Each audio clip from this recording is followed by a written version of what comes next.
Throughout the offseason, there has been a lot of talk about two players that are going to be back with the Jets this year who missed last year due to injury, Carl Lawson and Mekhi Becton.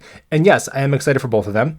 I think Carl Lawson will make a nice tandem with Jermaine Johnson off the edge, and I think Mekhi Becton will come back strong and prove he was worthy of a top 15 pick and that he is a franchise tackle in this league. However, there are three other players, veterans, who were already on our roster last year who played most of the season, but for one reason or another, were a little bit of a disappointment or didn't quite live up to their talent level. And I think all three of them are poised for bounce back years in 2022.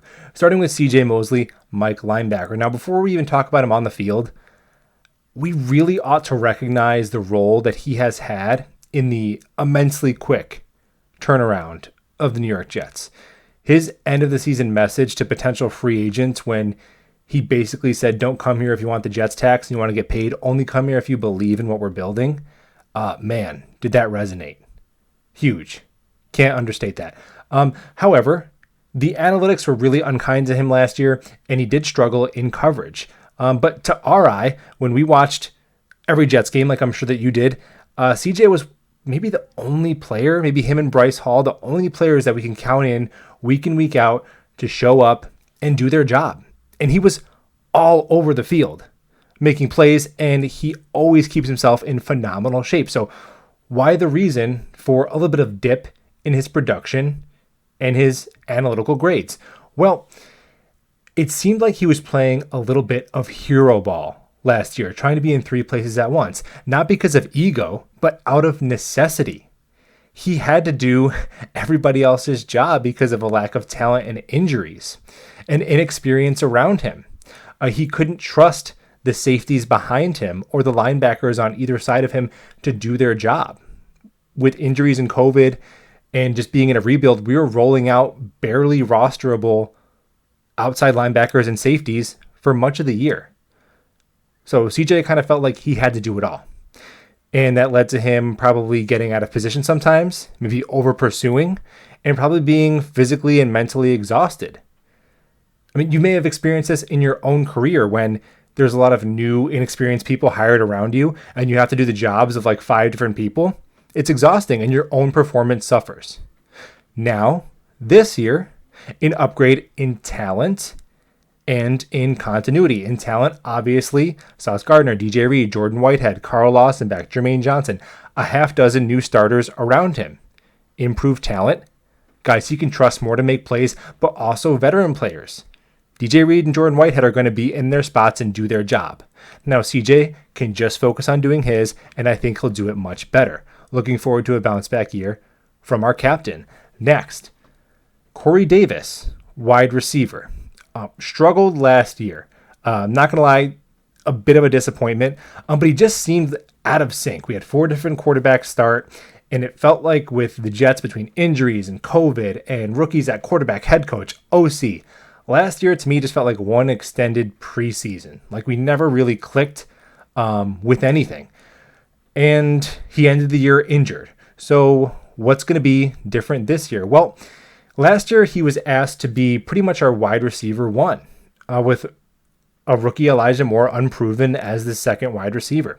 And that's not what Corey Davis is. That's never what he's been. And that's not honestly what he's being paid to be. If you look at his contract, it's modest. It says wide receiver 2 or maybe even 3 based on the new Christian Kirk market. And when he was in Tennessee, he was really efficient and productive because he played opposite of A.J. Brown. If opposing defensive coordinators are just focused on taking away Corey Davis, he's not going to produce. He's not that guy. Make no mistake about it. However, now he might be our wide receiver 3. I think Elijah Moore, he's going to hit the ground running and he's going to lead the Jets in targets. He's going to be Zach Wilson's go-to guy. Garrett Wilson, him and Moore could be 1 and 2 next year. So then that leaves Corey Davis as your 3. And what I like, there's a lot of talk about who's the X, who's the Y, who's the slot. Well, we have 3 interchangeable chess pieces. All these guys can play all over the field and make plays. But a formation that really intrigues me to get good matchups is you have your speedy and shifty Elijah Moore and Garrett Wilson on the outside, and then your big Corey Davis in the slot. You kind of invert it. Why? Well, I like the idea of having a 6'3", 215-pound Corey Davis going up against 5'9", 5'10" slot corners. Play some basketball. That sounds like first downs all day.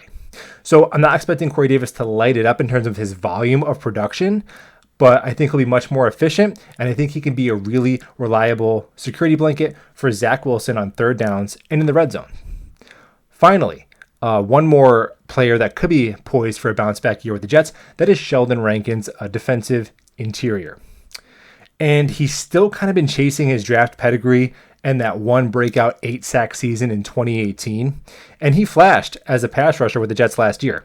However, he was god-awful against the run. Rated as one of the worst run-defending tackles in football last year. And I talked to my buddy James Wighouse about this, writer for Jets X Factor, and he told me, man, he's freelancing. Like, he's just doing his own thing. He's not playing within the system. And maybe a little bit of hero ball comes into that too.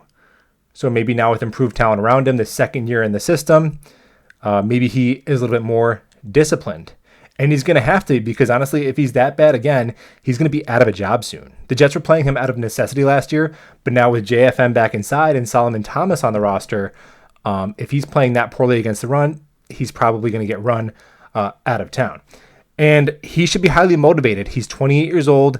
He's on the last year of his contract. This might be it for him. His last one chance to get paid. But hopefully he plays more disciplined against the run and he can rekindle that pass rush talent that once made him the 12th overall selection in the NFL draft.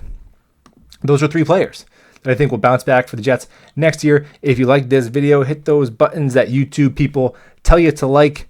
But either way, let's go Jets.